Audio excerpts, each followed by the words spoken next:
ਧੰਨ ਵਾਹਿਗੁਰੂ ਸਾਹਿਬ ਜੀ। ਸ਼ਲੋਕ ਮਹਲਾ ਪਹਿਲਾ। ਵਿਸਮਾਦ ਨਾਦ ਵਿਸਮਾਦ ਵੇਦ, ਵਿਸਮਾਦ ਜੀ ਵਿਸਮਾਦ ਭੇਦ, ਵਿਸਮਾਦ ਰੂਪ ਵਿਸਮਾਦ ਰੰਗ, ਵਿਸਮਾਦ ਨਾਂਗੇ ਫਿਰੈ ਜੰਤ, ਵਿਸਮਾਦ ਪੌਣ ਵਿਸਮਾਦ ਪਾਣੀ, ਵਿਸਮਾਦ ਅਗਨੀ ਖੇਡੈ ਵਿਡਾਣੀ, ਵਿਸਮਾਦ ਧਰਤੀ ਵਿਸਮਾਦ ਪਾਣੀ, ਵਿਸਮਾਦ ਸਾਧ ਲੱਗੇ ਪ੍ਰਾਣੀ, ਵਿਸਮਾਦ ਸੰਜੋਗ ਵਿਸਮਾਦ ਵਿਜੋਗ, ਵਿਸਮਾਦ ਭੁਖ ਵਿਸਮਾਦ ਭੋਗ, ਵਿਸਮਾਦ ਸਿਫਤ ਵਿਸਮਾਦ ਸਾਲਾ, ਵਿਸਮਾਦ ਉਜੜ ਵਿਸਮਾਦ ਰਾ, ਵਿਸਮਾਦ ਨੇੜੇ ਵਿਸਮਾਦ ਦੂਰ, ਵਿਸਮਾਦ ਦੇਖੈ ਹਾਜ਼ਰਾ ਹਜ਼ੂਰ, ਵੇਖ ਵਿਡਾਣ ਰਹਿਆ ਵਿਸਮਾਦ, ਨਾਨਕ ਬੁੱਝਣ ਪੂਰੇ ਭਾਗ, ਵੇਖ ਵਿਡਾਣ ਰਹਿਆ ਵਿਸਮਾਦ, ਨਾਨਕ ਬੁੱਝਣ ਪੂਰੇ ਭਾਗ। ਵਾਹਿਗੁਰੂ ਜੀ ਕਾ ਖਾਲਸਾ ਵਾਹਿਗੁਰੂ ਜੀ ਕੀ ਫਤਿਹ। ਪਰਮ ਸਨਮਾਨਯੋਗ ਧੰਨ ਧੰਨ ਸ਼ਬਦ ਗੁਰੂ ਸਾਹਿਬ ਸ੍ਰੀ ਗੁਰੂ ਗ੍ਰੰਥ ਸਾਹਿਬ ਸੱਚੇ ਪਾਤਸ਼ਾਹ ਜੀ ਮਹਾਰਾਜ, ਤਿਨਾਂ ਦੀ ਮੁਬਾਰਕ ਹਜ਼ੂਰੀ ਦੇ ਅੰਦਰ ਸੁਭਾਏਮਾਨ ਅਤੀ ਸਤਿਕਾਰਯੋਗ ਸਤਸੰਗੀ ਜਨੋ, ਸਤਿਗੁਰਾਂ ਜੀ ਦੀ ਅਪਾਰ ਬਖਸ਼ਿਸ਼ ਕਿਰਪਾ ਰਹਿਮਤ ਦੇ ਸਦਕਾ ਇਹਨਾਂ ਸ਼ਾਮਾਂ ਵੇਲੇ ਦੇ ਦੀਵਾਨਾਂ ਵਿੱਚ ਅਸੀਂ ਸਾਰੇ ਹੀ ਹਾਜ਼ਰੀਆਂ ਭਰ ਰਹੇ ਹਾਂ। ਮੇਰੇ ਤੋਂ ਪਹਿਲਾਂ ਤੁਸੀਂ ਸਤਿਕਾਰਯੋਗ ਭਾਈ ਸਾਹਿਬ ਹੋਰਾਂ ਜੀ ਦੇ ਜਥੇ ਪਾਸੋਂ ਸਤਿਗੁਰੂ ਜੀ ਦੀ ਬਾਣੀ ਦਾ ਇਲਾਹੀ ਕੀਰਤਨ ਬੜੇ ਪ੍ਰੇਮ ਅਤੇ ਸਤਿਕਾਰ ਦੇ ਨਾਲ ਸ਼ਰਵਣ ਕਰ ਰਹੇ ਸੀ। ਅੱਜ ਦਾ ਜਿਹੜਾ ਪਾਵਨ ਸ਼ਲੋਕ ਮੈਂ ਆਪ ਜੀ ਦੇ ਨਾਲ ਸਾਂਝਾ ਕੀਤਾ ਹੈ, ਇਸ ਪਾਵਨ ਸ਼ਲੋਕ ਦੇ ਵਿੱਚ ਧੰਨ ਗੁਰੂ ਨਾਨਕ ਸਾਹਿਬ ਸੱਚੇ ਪਾਤਸ਼ਾਹ ਮਹਾਰਾਜ ਸਾਨੂੰ ਵਿਸਮਾਦ ਦੇ ਬਾਰੇ ਸਮਝਾਉਂਦੇ ਨੇ। ਜਦੋਂ ਬੰਦਾ ਰੱਬ ਨਾਲ ਜੁੜਦਾ ਹੈ, ਜਦੋਂ ਬੰਦੇ ਦੀ ਸੁਰਤ ਉਸ ਰੱਬ ਦੇ ਨਾਲ ਇੱਕਮਿਕ ਹੁੰਦੀ ਹੈ, ਤਾਂ ਇੱਕ ਬੰਦੇ ਦੇ ਜੀਵਨ ਵਿੱਚ ਇਹੋ ਜਿਹਾ ਅਹਿਸਾਸ ਆਉਂਦਾ ਹੈ ਜਿਸ ਅਹਿਸਾਸ ਨੂੰ ਬੰਦਾ ਬਿਆਨ ਨਹੀਂ ਕਰ ਸਕਦਾ। ਭਗਤ ਕਬੀਰ ਸਾਹਿਬ ਜੀ ਨੇ ਆਪਣੀ ਮੁਬਾਰਕ ਬਾਣੀ ਦੇ ਵਿੱਚ ਇਸ ਗੱਲ ਨੂੰ ਇੱਕ ਉਦਾਹਰਨ ਦੇ ਨਾਲ ਤਸ਼ਬੀਹ ਦਿੱਤੀ ਹੈ। ਭਗਤ ਕਬੀਰ ਸਾਹਿਬ ਕਹਿੰਦੇ ਨੇ, ਜਿਸ ਬੰਦੇ ਦੇ ਮਨ ਵਿੱਚ ਰੱਬ ਦੀ ਪ੍ਰਾਪਤੀ ਹੋ ਜਾਏ, ਜਿਸ ਬੰਦੇ ਨੂੰ ਰੱਬ ਦਾ ਅਹਿਸਾਸ ਹੋ ਜਾਏ, ਉਹ ਕੋਠੇ 'ਤੇ ਚੜ੍ਹ ਕੇ ਉੱਚੀ ਉੱਚੀ ਇਹ ਨਹੀਂ ਕੂਕਦਾ ਵੀ ਮੈਂ ਰੱਬ ਪਾ ਲਿਆ ਹੈ। ਇਹ ਅਹਿਸਾਸ ਜੀਵਨ ਵਿੱਚ ਇੱਦਾਂ ਦਾ ਹੈ ਜਿਵੇਂ ਗੂੰਗੇ ਨੇ ਮਠਿਆਈ ਖਾਧੀ ਹੋਵੇ। ਜਿਵੇਂ ਗੂੰਗਾ ਜਿਹੜਾ ਹੈ ਉਹ ਮਠਿਆਈ ਖਾ ਲਵੇ ਪਰ ਮਠਿਆਈ ਦਾ ਸਵਾਦ ਕਿਸੇ ਨੂੰ ਦੱਸ ਨਾ ਸਕੇ, ਬੋਲ ਕੇ ਨਹੀਂ ਬਿਆਨ ਕਰ ਸਕਦਾ ਵੀ ਇਹਦਾ ਸਵਾਦ ਕਿਹੋ ਜਿਹਾ ਸੀ, ਪਰ ਕੇਵਲ ਉਸ ਚੀਜ਼ ਨੂੰ ਆਪਣੇ ਜੀਵਨ ਦੇ ਵਿੱਚ ਇੱਕ ਅਹਿਸਾਸ ਦੇ ਤੌਰ 'ਤੇ ਜਿਹੜਾ ਹੈ ਉਹ ਸਮਝ ਸਕਦਾ ਹੈ। ਅੱਜ ਦੇ ਇਸ ਪਾਵਨ ਸ਼ਲੋਕ ਵਿੱਚ ਧੰਨ ਗੁਰੂ ਨਾਨਕ ਸਾਹਿਬ ਸੱਚੇ ਪਾਤਸ਼ਾਹ ਮਹਾਰਾਜ ਉਸ ਗੱਲ ਨੂੰ ਬਿਆਨ ਕਰਦੇ ਨੇ, ਜਿਨ੍ਹਾਂ ਜਿਨ੍ਹਾਂ ਚੀਜ਼ਾਂ ਨੂੰ ਸੰਸਾਰ ਵੇਖ ਰਿਹਾ ਵੀ ਸ਼ਾਇਦ ਇੱਥੋਂ ਵੀ ਰੱਬ ਲੱਭ ਜਾਵੇ, ਸ਼ਾਇਦ ਇੱਥੋਂ ਵੀ ਰੱਬ ਲੱਭ ਜਾਏ। ਤਾਲ ਤੋਂ ਖੁੰਝਿਆ ਹੋਇਆ ਬੰਦਾ ਜਦੋਂ ਬੇਤਾਲਾ ਹੋ ਜਾਂਦਾ ਹੈ, ਫਿਰ ਉਹ ਆਪਣੀ ਤਾਲ 'ਤੇ ਵਾਪਸ ਛੇਤੀ ਪਰਤ ਨਹੀਂ ਸਕਦਾ। ਉਹਦੇ ਵਾਸਤੇ ਉਹਨੂੰ ਜ਼ਿੰਦਗੀ ਦੇ ਵਿੱਚ ਠਹਿਰਾਅ ਚਾਹੀਦਾ ਹੈ। ਜਿਹੜਾ ਬੰਦਾ ਰੱਬ ਦੀ ਤਾਲ ਤੋਂ ਖੁੰਝ ਜਾਂਦਾ ਹੈ, ਉਸ ਬੰਦੇ ਨੂੰ ਵੀ ਰੱਬ ਵਾਲੀ ਤਾਲ 'ਤੇ ਆਉਣ ਵਾਸਤੇ ਬੜੀ ਕਠਿਨ ਘਾਲਣਾ ਘਾਲਣੀ ਪੈਂਦੀ ਹੈ। ਅਤੇ ਤਾਲ ਤੋਂ ਖੁੰਝੇ ਹੋਏ ਬੰਦੇ ਕੀ ਕਰਦੇ ਨੇ? ਰੱਬ ਵਾਲੇ ਅਹਿਸਾਸ ਤੋਂ ਵਾਂਝੇ ਗਏ ਹੋਏ ਬੰਦੇ ਕੀ ਕਰਦੇ ਨੇ? ਧੰਨ ਗੁਰੂ ਨਾਨਕ ਸਾਹਿਬ ਸੱਚੇ ਪਾਤਸ਼ਾਹ ਮਹਾਰਾਜ ਅੱਜ ਦੇ ਇਸ ਸ਼ਲੋਕ ਵਿੱਚ ਉਹਨਾਂ ਦੇ ਬਾਰੇ ਬਿਆਨ ਕਰਦੇ ਨੇ। ਕਹਿੰਦੇ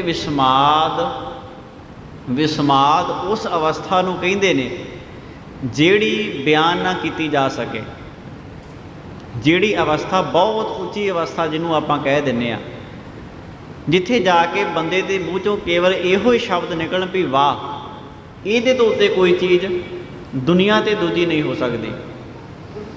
ਮੈਂ ਕੱਲ੍ਹ ਦੇ ਦੀਵਾਨ ਵਿੱਚ ਬੇਨਤੀ ਕੀਤੀ ਸੀ, ਸਤਿਗੁਰੂ ਜੀ ਕਹਿੰਦੇ ਨੇ ਜਿਹੜਾ ਵੀ ਜੀਵ ਇਸ ਧਰਤੀ 'ਤੇ ਪੈਦਾ ਹੁੰਦਾ ਹੈ, ਜਿਸ ਜੀਵ ਦੀ ਹੋਂਦ ਇਸ ਧਰਤੀ 'ਤੇ ਹੈ, ਉਹਦਾ ਹਰ ਇੱਕ ਦਾ ਖੇਤਰ ਆਪੋ ਆਪਣਾ ਹੈ, ਹਰ ਇੱਕ ਦਾ ਕਾਰਜ ਖੇਤਰ ਆਪਣਾ ਹੈ। ਕੋਈ ਬੰਦਾ ਕੋਈ ਕੰਮ ਕਰਦਾ, ਕੋਈ ਬੰਦਾ ਕੋਈ ਕੰਮ ਕਰਦਾ ਹੈ।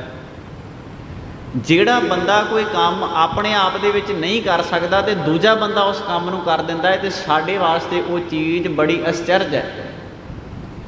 ਅਸੀਂ ਉਸ ਚੀਜ਼ ਨੂੰ ਬੜੇ ਹੈਰਾਨੀ ਦੇ ਨਾਲ ਵੇਖਦੇ ਹਾਂ ਵੀ ਵਾਹ, ਇਸ ਬੰਦੇ ਨੇ ਇਸ ਕੰਮ ਨੂੰ ਕਰ ਦਿੱਤਾ, ਨੇਪਰੇ ਚਾੜ੍ਹ ਦਿੱਤਾ। ਧੰਨ ਗੁਰੂ ਨਾਨਕ ਸਾਹਿਬ ਸੱਚੇ ਪਾਤਸ਼ਾਹ ਮਹਾਰਾਜ ਕਹਿੰਦੇ ਨੇ ਵਿਸਮਾਦ ਨਾਦ। ਨਾਦ ਦਾ ਮਤਲਬ ਹੁੰਦਾ ਆਵਾਜ਼। ਵਿਸਮਾਦ ਵੇਦ। ਕੀ ਵੇਦਾਂ ਦੇ ਵਿੱਚ ਹੀ ਵਿਸਮਾਦ ਹੈ? ਕੀ ਆਵਾਜ਼ਾਂ ਦੇ ਵਿੱਚ ਹੀ ਵਿਸਮਾਦ ਹੈ? ਕੀ ਰੱਬ ਇਹਨਾਂ ਚੀਜ਼ਾਂ ਦੇ ਵਿੱਚੋਂ ਹੀ ਲੱਭਦਾ? ਕੀ ਰੱਬ ਨੂੰ ਕਿਸੇ ਦੀ ਆਵਾਜ਼ ਵਿੱਚੋਂ ਲੱਭਿਆ ਜਾ ਸਕਦਾ ਹੈ? ਅਸੀਂ ਕਈ ਵਾਰੀ ਸੰਸਾਰ ਦੇ ਵਿੱਚ ਰਹਿੰਦਿਆਂ ਹੋਇਆਂ ਇਸ ਧਾਰਨਾ ਨੂੰ ਬੜੀ ਵਾਰ ਸੁਣਿਆ ਹੈ, ਆ ਜਾ ਬਾਬਾ ਨਾਨਕਾ, ਇੱਕ ਵਾਰੀ ਆਪਣੇ ਬੋਲ ਸਾਡੇ ਕੰਨਾਂ ਵਿੱਚ ਪਾ ਜਾ ਬਾਬਾ ਨਾਨਕਾ। ਅਸੀਂ ਗੁਰੂ ਨਾਨਕ ਸਾਹਿਬ ਸੱਚੇ ਪਾਤਸ਼ਾਹ ਮਹਾਰਾਜ ਜੀ ਨੂੰ ਬੜਾ ਯਾਦ ਕੀਤਾ, ਉੱਚੀ ਉੱਚੀ ਆਵਾਜ਼ਾਂ ਮਾਰੀਆਂ, ਆਖਿਆ ਇੱਕ ਵਾਰੀ ਤੂੰ ਇੱਥੇ ਆ ਜਾ, ਹੋ ਸਕਦਾ ਸਾਡੇ ਜਗਤ ਦਾ ਕਲਿਆਣ ਹੋ ਸਕੇ। ਇਸ ਗੱਲ ਦੇ ਪਿੱਛੇ ਬੰਦੇ ਦੀ ਭਾਵਨਾ ਤਾਂ ਸ਼ੁੱਧ ਹੈ, ਪਰ ਬੰਦਾ ਤਾਲ ਤੋਂ ਖੁੰਝ ਕੇ ਪੈ ਪੁੱਠੇ ਪਾਸੇ ਰਿਹਾ। ਗੁਰੂ ਨਾਨਕ ਸਾਹਿਬ ਸੱਚੇ ਪਾਤਸ਼ਾਹ ਮਹਾਰਾਜ ਜੀ ਦੀ ਆਵਾਜ਼ ਇਸ ਬਾਣੀ ਦੇ ਵਿੱਚੋਂ ਅਸੀਂ ਸੁਣਨੀ ਹੈ। ਸੰਸਾਰ ਵਿੱਚ ਆਣ ਕੇ ਉਹਨਾਂ ਨੇ ਕੁਝ ਬਿਆਨ ਨਹੀਂ ਕਰਨਾ। ਪਾਵਨ ਸ਼ਲੋਕ ਵਿੱਚ ਪਾਤਸ਼ਾਹ ਕਹਿੰਦੇ ਨੇ ਕੀ ਵਿਸਮਾਦ ਆਵਾਜ਼ਾਂ ਦੇ ਵਿੱਚ ਹੀ ਹੈ। ਜਿਹੜਾ ਬੰਦਾ ਵਧੀਆ ਕੀਰਤਨ ਕਰ ਲੈਂਦਾ ਹੈ, ਜਿਹੜਾ ਬੰਦਾ ਵਧੀਆ ਗਾ ਲੈਂਦਾ ਹੈ, ਜਿਹੜਾ ਗਵਈਆ ਵਧੀਆ ਹੈ, ਉਹਦੇ ਵਿੱਚ ਇਹ ਨਹੀਂ ਵੀ ਉਹਦੀ ਭਾਵਨਾ ਵੀ ਉੱਥੋਂ ਤੱਕ ਪਹੁੰਚੀ ਹੋਵੇ ਜਿਹੜੀ ਚੀਜ਼ ਉਹ ਗਾ ਰਿਹਾ ਹੈ। ਹੁਣ ਗਾਉਣ ਨੂੰ ਤਾਂ ਤੁਸੀਂ ਵੇਖੋ ਵੀ ਗਾਉਣ ਵਾਲੇ ਕਿੰਨੇ ਸੰਸਾਰ ਦੇ ਵਿੱਚ ਤੁਰੇ ਫਿਰਦੇ ਨੇ। ਕਈਆਂ ਦੀ ਆਵਾਜ਼ ਵੀ ਬਹੁਤ ਵਧੀਆ ਹੈ, ਅਤੇ ਕਈ ਤਾਂ ਸਾਡੇ ਗਾਉਣ ਵਾਲੇ ਇੱਦਾਂ ਦੇ ਵੀ ਹੈਗੇ ਨੇ ਜਿਹੜੇ ਪਹਿਲਾਂ ਢਾਡੀ ਸਨ, ਕਵੀਸ਼ਰ ਸਨ।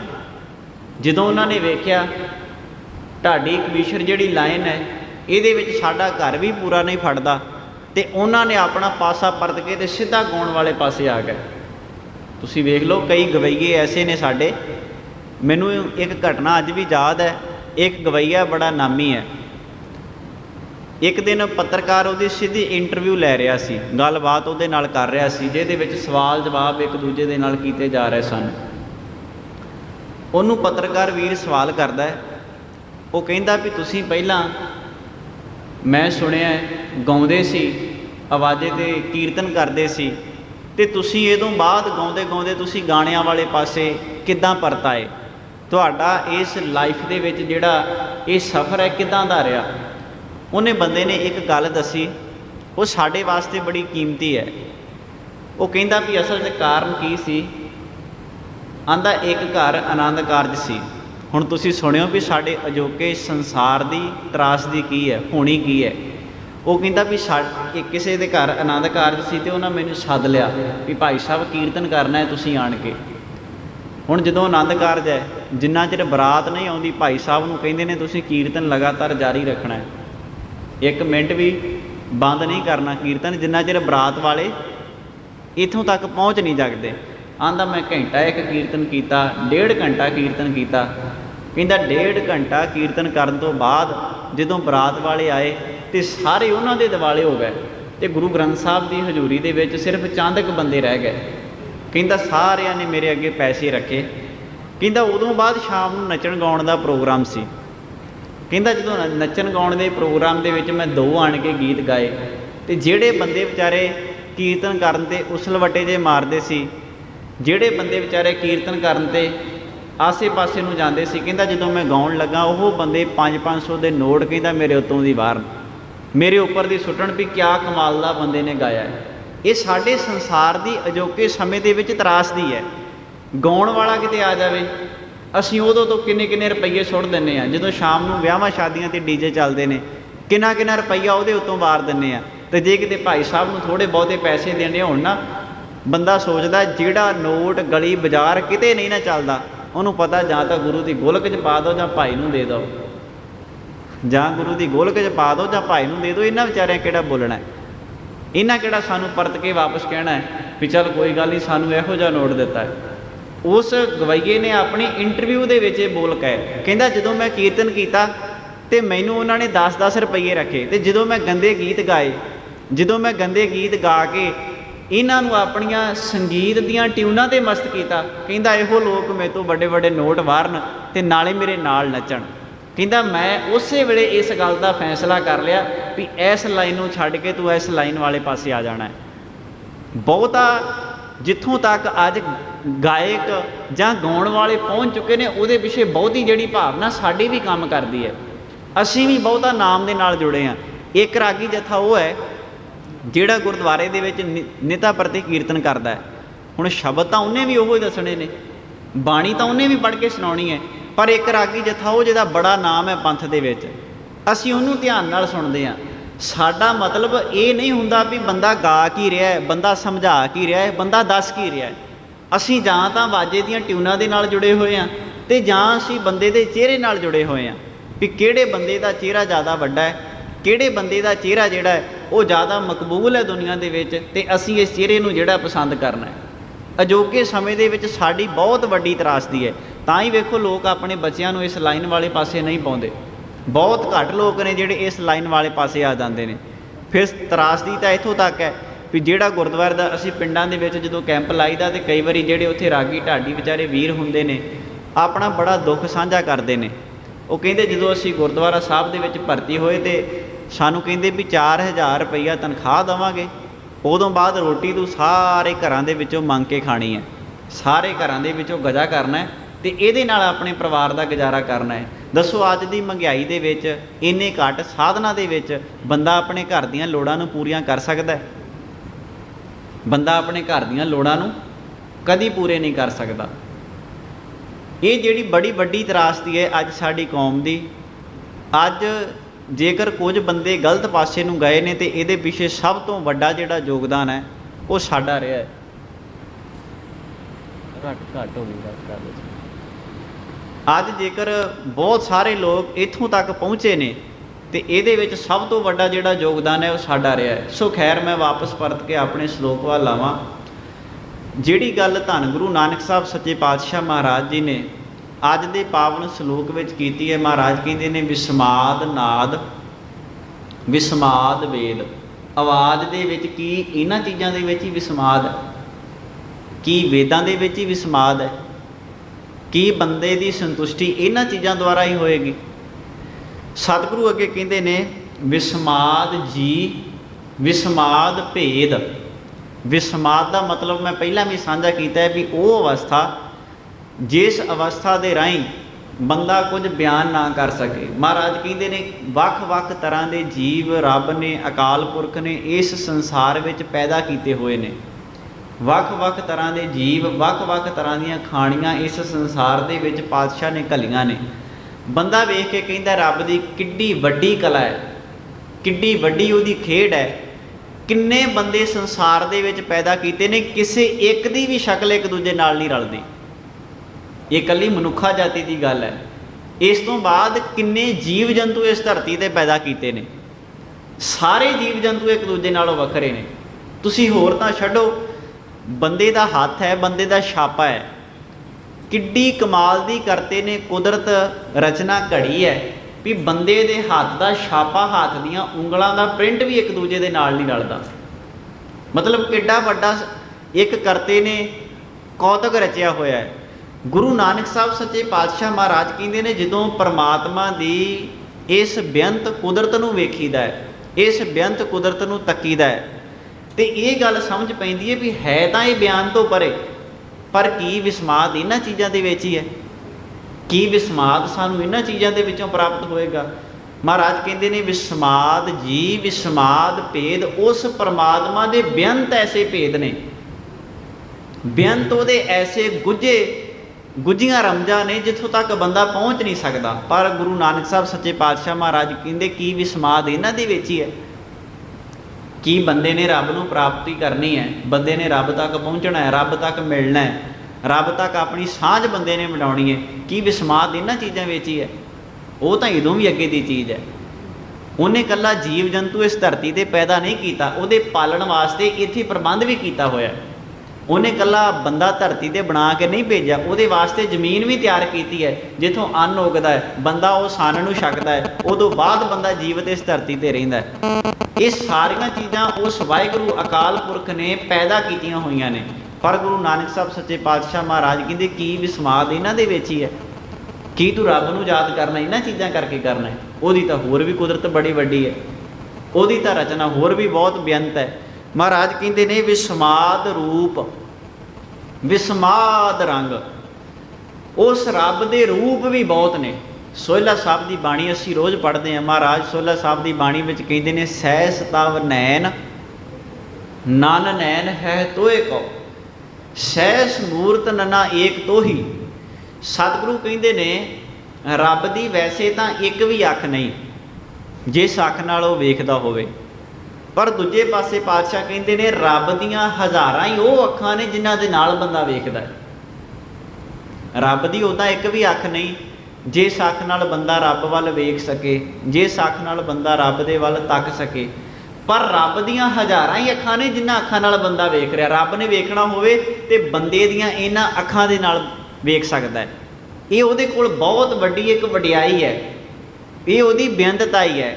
ਹੁਣ ਕਈ ਵਾਰੀ ਅਸੀਂ ਨਹੀਂ ਆਪਣੀ ਜ਼ਿੰਦਗੀ ਦੇ ਵਿੱਚ ਕਹਿੰਦੇ ਵੀ ਫਲਾਨਾ ਬੰਦਾ ਤਾਂ ਭਾਈ ਫਲਾਨੇ ਵਾਸਤੇ ਰੱਬ ਬਣ ਕੇ ਬੌੜਿਆ, ਜਾਂ ਰੱਬ ਨੇ ਸਾਡਾ ਕਾਰਜ ਸਵਾਰਨਾ ਸੀ ਤੇ ਉਹਨੇ ਬੰਦੇ ਦੇ ਰੂਪ ਦੇ ਵਿੱਚ ਆਪ ਸਾਡੇ ਘਰੇ ਫਲਾਨੇ ਬੰਦੇ ਨੂੰ ਭੇਜਿਆ।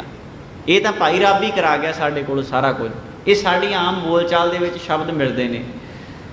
ਗੁਰੂ ਨਾਨਕ ਸਾਹਿਬ ਸੱਚੇ ਪਾਤਸ਼ਾਹ ਮਹਾਰਾਜ ਕਹਿੰਦੇ ਨੇ ਵੈਸੇ ਰੱਬ ਦੀ ਇੱਕ ਵੀ ਅੱਖ ਨਹੀਂ, ਪਰ ਹਜ਼ਾਰਾਂ ਅੱਖਾਂ ਉਸ ਵਾਹਿਗੁਰੂ ਅਕਾਲ ਪੁਰਖ ਦੀਆਂ ਦਿੱਤੀਆਂ ਹੋਈਆਂ, ਪੈਦਾ ਕੀਤੀਆਂ ਹੋਈਆਂ ਨੇ। ਪਰ ਇੱਕ ਗੱਲ ਦਾ ਖਿਆਲ ਰੱਖੀ, ਕੀ ਵਿਸਮਾਦ ਇਹਨਾਂ ਚੀਜ਼ਾਂ ਵਿੱਚ ਹੀ ਹੈ? ਕੀ ਵਾਹ ਕਰਨ ਵਾਸਤੇ ਇਹੋ ਕੋਈ ਹੈ? ਮਹਾਰਾਜ ਕਹਿੰਦੇ ਨੇ ਵਿਸਮਾਦ ਰੂਪ, ਵਿਸਮਾਦ ਰੰਗ। ਉਸ ਪਰਮਾਤਮਾ ਦੇ ਜਿਹੜੇ ਰੰਗ ਨੇ ਉਹ ਵੀ ਬੇਅੰਤ ਨੇ। ਉਸ ਪਰਮਾਤਮਾ ਦੀ ਕਲਾ ਵੀ ਬੰਦੇ ਦੀ ਇਸ ਜ਼ੁਬਾਨ ਤੋਂ ਬਾਹਰ ਹੈ। ਇਸੇ ਕਰਕੇ ਮਹਾਰਾਜ ਕਹਿੰਦੇ ਨੇ ਜੇਵਾ ਏਕ ਕਵਨ ਗੁਣ ਕਹੀਐ, ਬੇਸ਼ੁਮਾਰ ਬੇਅੰਤ ਸੁਆਮੀ ਤੇਰੋ ਅੰਤ ਨਾ ਕਿਨਹੀ ਲਈਏ। ਪਾਤਸ਼ਾਹ ਜੀ ਸਾਡੀ ਜ਼ੁਬਾਨ ਇੱਕ ਹੈ ਪਰ ਤੇਰੇ ਗੁਣ ਬਹੁਤੇ ਨੇ, ਤੇ ਮੈਂ ਆਪਣੀ ਇਸ ਇੱਕ ਜ਼ੁਬਾਨ ਦੇ ਨਾਲ ਤੇਰੇ ਕਿੰਨਾ ਕਿੰਨਾ ਗੁਣਾਂ ਦੀ ਵਿਆਖਿਆ ਕਰਾਂ। ਮੈਂ ਆਪਣੀ ਇਸ ਜ਼ੁਬਾਨ ਨਾਲ ਤੇਰਾ ਕੀ ਕੀ ਬਿਆਨ ਕਰਾਂ। ਮੈਂ ਇਸ ਇੱਕ ਜ਼ੁਬਾਨ ਨਾਲ ਤੇਰੇ ਗੁਣਾਂ ਨੂੰ ਬਿਆਨ ਨਹੀਂ ਕਰ ਸਕਦਾ। ਹੁਣ ਵੇਖੋ ਰੱਬ ਦੀ ਕਿੱਡੀ ਵੱਡੀ ਵਡਿਆਈ ਹੈ।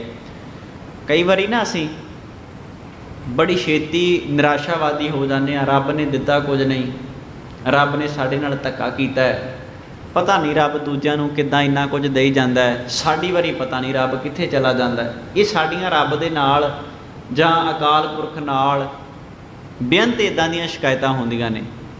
ਸਤਿਗੁਰੂ ਨੇ ਬਾਣੀ ਵਿੱਚ ਇੱਕ ਬੜਾ ਪਿਆਰਾ ਪੱਖ ਰੱਖਿਆ। ਮਹਾਰਾਜ ਕਹਿੰਦੇ ਨੇ, ਜਿਉ ਪਾਏ ਪਿੰਡ ਜਿਨ ਸਾਜਿਆ। ਜਿੰਦ ਨੂੰ ਪਾ ਕੇ ਰੱਬ ਨੇ ਤੇਰੇ ਸਰੀਰ ਨੂੰ ਸਾਜਿਆ। ਕਿ ਇਹ ਕਿਸੇ ਕਰਾਮਾਤ ਤੋਂ ਘੱਟ ਹੈ? ਬੰਦਾ ਇੱਕ ਵਾਰੀ ਆਪਣੇ ਸਵਾਸਾਂ ਦੀ ਪੂੰਜੀ ਨੂੰ ਪੂਰਾ ਕਰਦਿਆਂ ਹੋਇਆਂ ਇਸ ਸੰਸਾਰ ਤੋਂ ਤੁਰ ਜਾਏ, ਭਾਵੇਂ ਤੁਹਾਡੇ ਕੋਲ ਅਰਬਾਂ ਖਰਬਾਂ ਰੁਪਈਏ ਨੇ, ਤੁਸੀਂ ਬੰਦੇ ਨੂੰ ਵਾਪਸ ਖੜਾ ਨਹੀਂ ਕਰ ਸਕਦੇ। ਇਹ ਰੱਬ ਦੀ ਖੇਡ ਹੈ, ਇਹ ਰੱਬ ਦੀ ਕਲਾ ਹੈ ਵੀ ਰੱਬ ਨੇ ਬੰਦੇ ਦੇ ਵਿੱਚ ਇੱਕ ਇਹੋ ਜਿਹੇ ਸਾਹ ਭਰੇ ਨੇ, ਜਿੱਦਣ ਇਸ ਸਰੀਰ ਦੇ ਵਿੱਚੋਂ ਸਾਹ ਚੱਲਣੇ ਬੰਦ ਹੋ ਜਾਂਦੇ ਨੇ, ਪਰਿਵਾਰ ਵਾਲੇ ਵੀ ਕਹਿੰਦੇ ਨੇ ਜਾਓ ਛੇਤੀ ਛੇਤੀ ਇਹਦਾ ਜਾ ਕੇ ਸੰਸਕਾਰ ਕਰਕੇ ਆਓ। ਜੇ ਬੰਦਾ ਬਹੁਤਾ ਲੰਮਾ ਸਮਾਂ ਘਰ ਵਿੱਚ ਪਿਆ ਰਿਹਾ ਤਾਂ ਇਹ ਨੁਕਸਾਨ ਦਾ ਕਾਰਨ ਬਣੇਗਾ। ਹੁਣ ਇਹ ਜੀਂਦਾ ਨਹੀਂ, ਹੁਣ ਇਹਦੀ ਮੌਤ ਹੋ ਗਈ ਹੈ, ਹੁਣ ਇਹਦੀ ਸਰੀਰ ਦੀ ਮਿੱਟੀ ਮਿੱਟੀ ਨਾਲ ਰਲ ਜਾਣੀ ਹੈ। ਜਿੰਨਾ ਚਿਰ ਇਸ ਸਰੀਰ ਦੇ ਵਿੱਚ ਸਵਾਸ ਚੱਲਦੇ ਨੇ, ਤੁਹਾਡੀ ਮਿੱਟੀ ਵੀ ਲੇਖੇ ਵਿੱਚ ਹੈ, ਪਰ ਜਿੱਦਣ ਇਸ ਸਰੀਰ ਦੇ ਵਿੱਚੋਂ ਸਵਾਸ ਨਿਕਲ ਗਏ ਤੇ ਮਿੱਟੀ ਮਿੱਟੀ ਵਿੱਚ ਰਲ ਜਾਂਦੀ ਹੈ। ਸਾਰੇ ਤੱਤ ਆਪੋ ਆਪਣੀਆਂ ਥਾਵਾਂ 'ਤੇ ਜਾ ਕੇ ਸਮਾ ਜਾਂਦੇ ਨੇ ਤੇ ਬੰਦੇ ਦੇ ਜੀਵਨ ਦਾ ਅੰਤ ਹੋ ਜਾਂਦਾ ਹੈ। ਕੀ ਬੰਦੇ ਨੇ ਇਸ ਚੀਜ਼ ਨੂੰ ਕਦੀ ਸੋਚਿਆ ਵੀ ਰੱਬ ਨੇ ਮੇਰੇ ਵਿੱਚ ਸਾਹ ਚਲਾਏ ਨੇ, ਕਿੱਡੀ ਵੱਡੀ ਨਿਆਮਤ ਦਿੱਤੀ ਹੈ ਮੈਨੂੰ ਰੱਬ ਨੇ ਮੈਨੂੰ ਸਾਰਾ ਸਰੀਰ ਦਿੱਤਾ ਹੈ, ਵੇਖਣ ਵਾਸਤੇ ਅੱਖਾਂ ਦਿੱਤੀਆਂ ਨੇ, ਸੁਣਨ ਵਾਸਤੇ ਕੰਨ ਦਿੱਤੇ ਨੇ, ਇਹ ਵੀ ਉਹਦੀ ਕਿੱਡੀ ਵੱਡੀ ਵਡਿਆਈ ਹੈ। ਅਸੀਂ ਤਾਂ ਕਿਤੇ ਸਾਨੂੰ 10-20 ਰੁਪਈਆਂ ਦਾ ਘਾਟਾ ਪੈ ਜਾਵੇ ਤੇ ਉਸੇ ਵੇਲੇ ਰੱਬ ਦੇ ਨਾਲ ਅਸੀਂ ਗਿਲੇ ਸ਼ਿਕਵੇ ਕਰਨੇ ਸ਼ੁਰੂ ਕਰ ਦਿੰਦੇ ਹਾਂ। ਅਸੀਂ ਤਾਂ ਉਸੇ ਵੇਲੇ ਰੱਬ ਨੂੰ ਤਾਨੇ ਮਿਹਣੇ ਦੇਣੇ ਸ਼ੁਰੂ ਕਰ ਦਿੰਦੇ ਹਾਂ। ਮਹਾਰਾਜ ਕਹਿੰਦੇ ਇਹਨਾਂ ਚੀਜ਼ਾਂ ਦੇ ਵਿੱਚ ਵਿਸਵਾਦ ਨਹੀਂ। ਇਹ ਜਿਹੜੀਆਂ ਚੀਜ਼ਾਂ ਨੇ ਇਹ ਤਾਂ ਕੇਵਲ ਉਹਦੀ ਇੱਕ ਖੇਡ ਹੈ। ਸਤਿਗੁਰੂ ਜੀ ਕਹਿੰਦੇ ਨੇ, ਵਿਸਮਾਦ ਨਾਂਗੇ ਫਿਰੈ ਜੰਤ। ਬੇਅੰਤ ਇਸ ਧਰਤੀ ਦੇ ਜੀਵ ਇਹੋ ਜਿਹੇ ਨੇ ਜਿਨ੍ਹਾਂ ਨੂੰ ਪਾਉਣ ਵਾਸਤੇ ਕੋਈ ਕੱਪੜਾ ਨਸੀਬ ਨਹੀਂ ਹੁੰਦਾ। ਬੇਅੰਤ ਜੀਵ ਇਸ ਧਰਤੀ ਦੇ ਨੇ, ਪਰ ਮਹਾਰਾਜ ਕਹਿੰਦੇ ਕੀ ਵਿਸਮਾਦ ਇਹਨਾਂ ਦੇ ਵਿੱਚ ਹੀ ਹੈ। ਹੁਣ ਜੰਗਲ ਦੇ ਵਿੱਚ ਜਿੰਨੇ ਜਾਨਵਰ ਰਹਿੰਦੇ ਨੇ, ਹਾੜ ਹੋਵੇ, ਸਿਆਲ ਹੋਵੇ, ਜਿੱਦਾਂ ਦਾ ਮਰਜ਼ੀ ਬਾਹਰ ਮੌਸਮ ਹੋਵੇ, ਉਹ ਖੁੱਲ੍ਹੇ ਆਕਾਸ਼ ਦੇ ਹੇਠਾਂ ਰਹਿੰਦੇ ਨੇ। ਉਹਨਾਂ ਨੂੰ ਤਨ ਢੱਕਣ ਵਾਸਤੇ ਕੋਈ ਕੱਪੜਾ ਨਸੀਬ ਨਹੀਂ ਹੁੰਦਾ।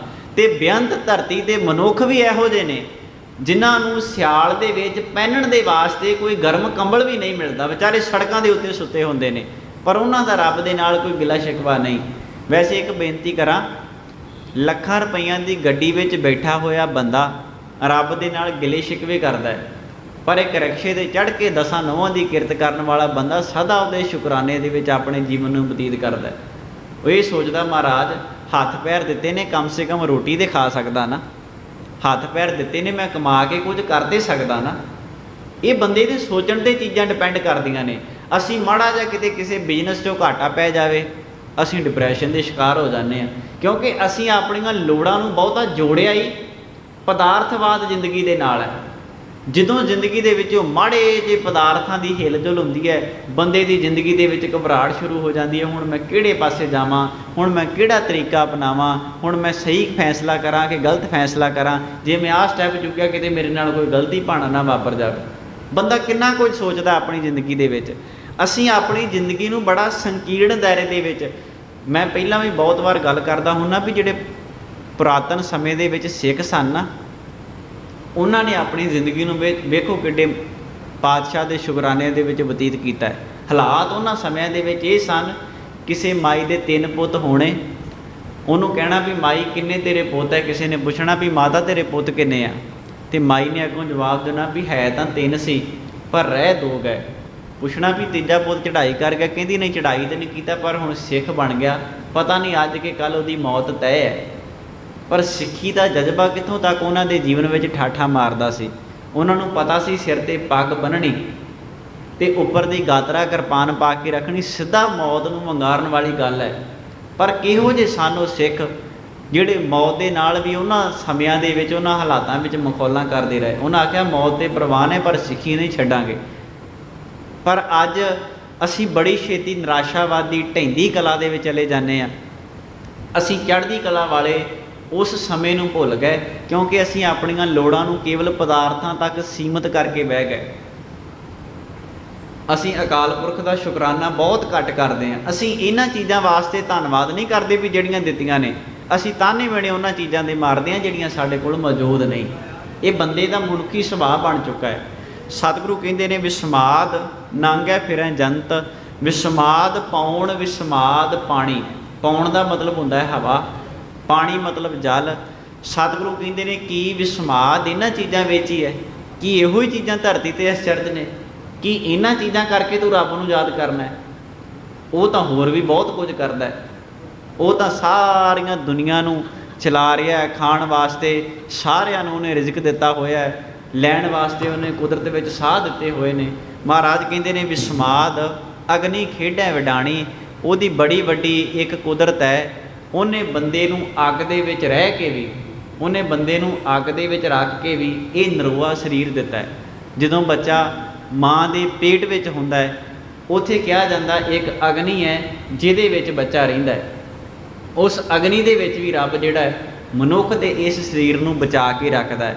ਪਰ ਗੁਰੂ ਨਾਨਕ ਸਾਹਿਬ ਸੱਚੇ ਪਾਤਸ਼ਾਹ ਮਹਾਰਾਜ ਕਹਿੰਦੇ ਨੇ ਕੀ ਵਿਸਮਾਦ ਇਹਨਾਂ ਚੀਜ਼ਾਂ ਵਿੱਚ ਹੀ ਹੈ।